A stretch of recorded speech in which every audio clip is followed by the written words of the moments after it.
Today I have 4 Magnolia dupes to share with you along with a special surprise, so stay tuned and let's get started. For this first project, I'm duping one of the metal word signs from Magnolia, and I'm taking these skewer sticks from the Dollar Tree. They're the small ones that are out all year long, and I'm going to start measuring them out to the size I want my letters to be. I started with one of the E's because I thought that would be the easiest letter for me to gauge how tall I wanted them to be. The vertical line of my E is 3 inches tall, and the horizontal lines are 2 inches. Once I had the skewers cut, I'm using my Starbond super glue with the accelerator to attach them together. I thought this glue would work the best with how tiny these skewers are and give that immediate hold once you spray the accelerator. I do have this product linked in my description box if you're interested.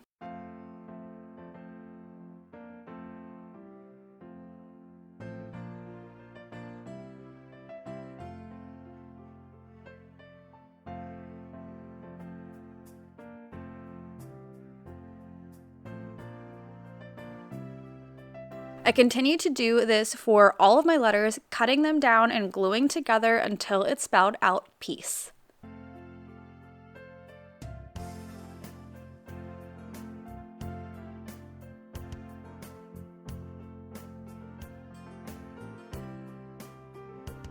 Once I had all of my letters, I'm taking 7 tumbling tower blocks from the Dollar Tree and gluing them in a line. Then I glued the letters on top of the blocks.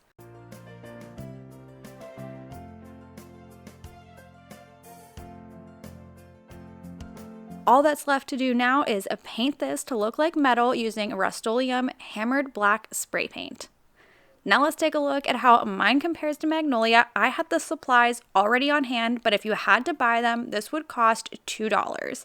The Magnolia version is 9 inches tall. I probably should have checked that before making mine, so mine could have been a little bit taller, but I still think it looks pretty close. But what do you guys think?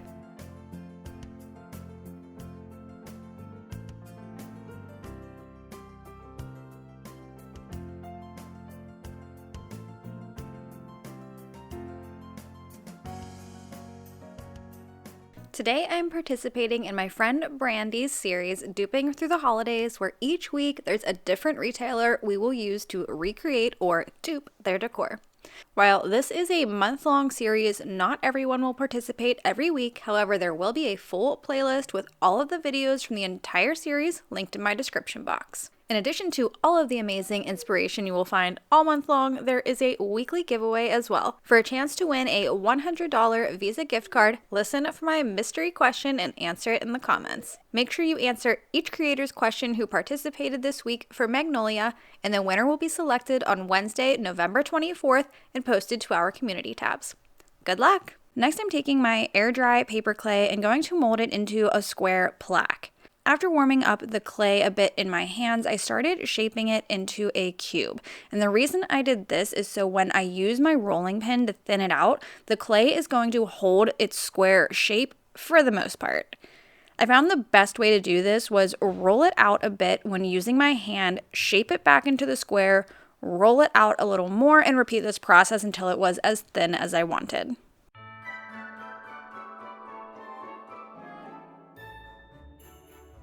Next, I'm taking a greenery stem and going to make an imprint in the clay. It took me a little while to figure out how to do this and get a good, clean impression, but what I realized is you need to apply a good bit of pressure over the stem. And I did this using my rolling pin and rolled over the stem a few times, carefully enough not to stretch out the clay even more, and then I removed the stem to reveal the imprint. The paper clay ended up taking about 2 days to dry.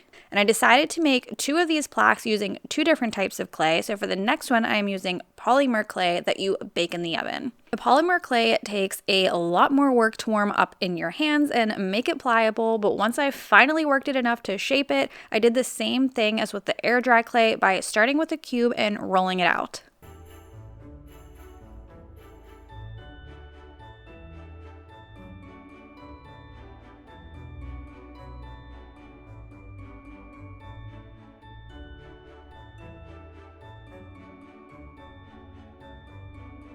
For the impression on this one, I'm taking a Dollar Tree ornament. I just love the look of these branch trees. I actually bought several packs of them to DIY with and hang on my Christmas tree.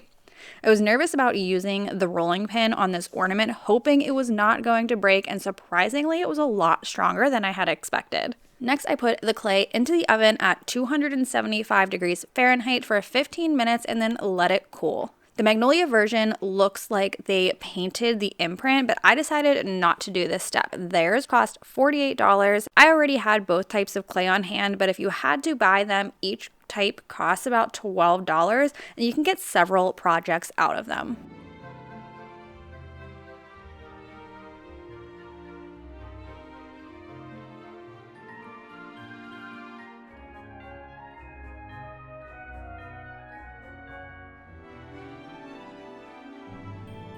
For this project, I am creating a watercolor tree that I saw on Magnolia's site. I have these real brush pens from Arteza. They're really cool. With the tip being a brush, you can make thick lines, thin lines, vary the width as you write, almost like calligraphy. You can also dip the pen into water to make them watercolor markers. I have the 48-piece set, and this also came with a water pen, so you can draw what you want and then go back and add the water. There are some really fun and cool things you can do with these. Now, I'm no artist, but I did practice this tree for a few days before actually sitting down to record it so that I could figure out what the best technique was. I started with my color that was the lightest when watered, which is the color Crocodile Green, and I made sure to keep dipping the pen into the water before applying it to the paper to make sure it would stay that light color. And then looking at the image from Magnolia on my phone, I just started drawing, trying to make the shapes I thought I was seeing. It looked to me like the brush strokes were kind of going up and down while also moving horizontally across the paper to give that tree branch look, and I hope that makes sense. On Magnolia's site, they do say this piece is handmade and each one is made to order, which I just love, but also no two are going to look the same. I tried to keep that in mind when my perfectionist brain kept getting frustrated that mine didn't look exactly like the Magnolia version. About 80% of my tree was done using this crocodile color. I just kept layering it up so it had different dark and light shades. The other two colors I added in were olive green and seaweed green. And I used seaweed green the least. It was a little bit brighter than I had wanted for this project. I actually didn't love any of the colors that I had to work with. I think they look pretty different from the Magnolia version, but it still turned out pretty well.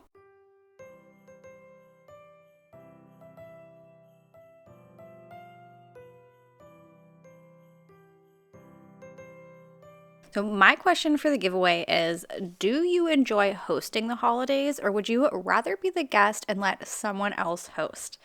I prefer to be the guest. I'm not a good host and I don't enjoy the cleanup at all. But let me know in the comments to be entered in the $100 Visa gift card giveaway.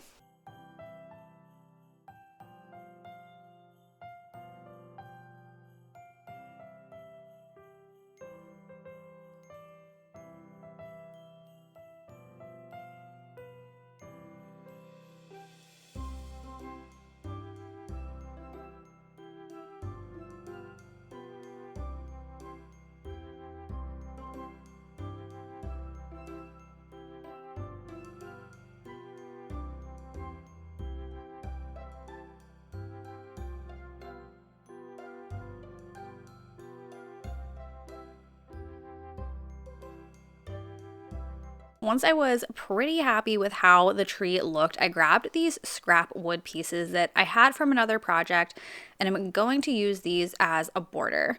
I know the Magnolia version does not have a frame and there's a lot more white space, but I liked how the frame looks around this. And here's my version, which I would consider free since I've had these pens on hand for a while, and the Magnolia version, which is $140, but I completely understand that price given that each piece is handmade to order. What do you guys think? Would you ever try something like this?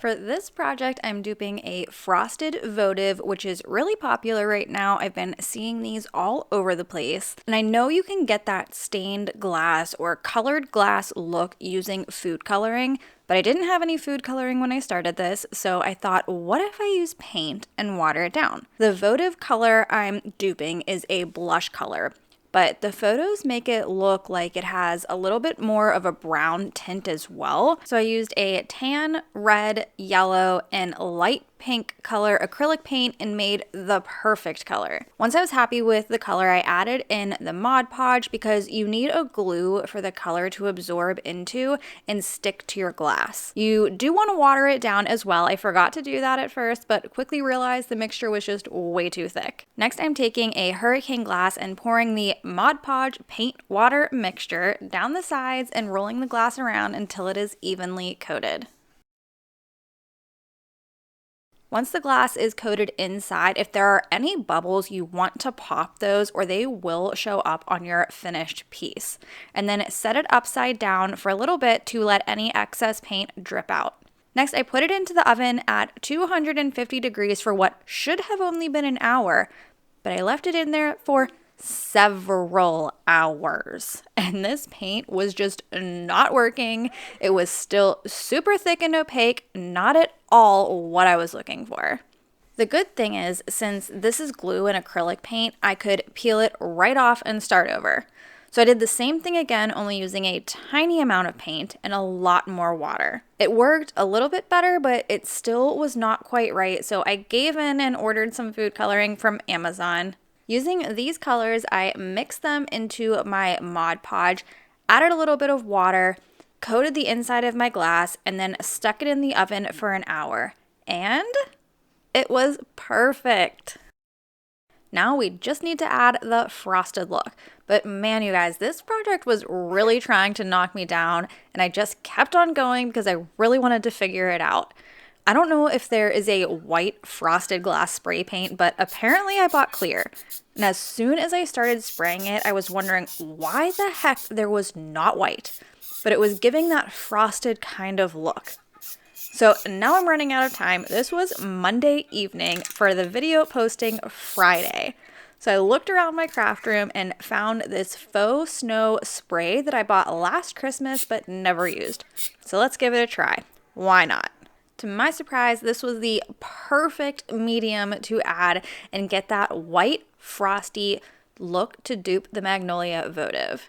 I did have to spray it on, let it dry, wipe off the texture, and slowly keep building it up until I was happy with the look. And the color of the glass did lighten a bit with everything that was added on top of it, but I really love the look that I got. The Magnolia one is only $12, and had I known the struggle this was going to put me through, I probably would not have bothered, but in the end, I'm so glad I kept going and figured it out.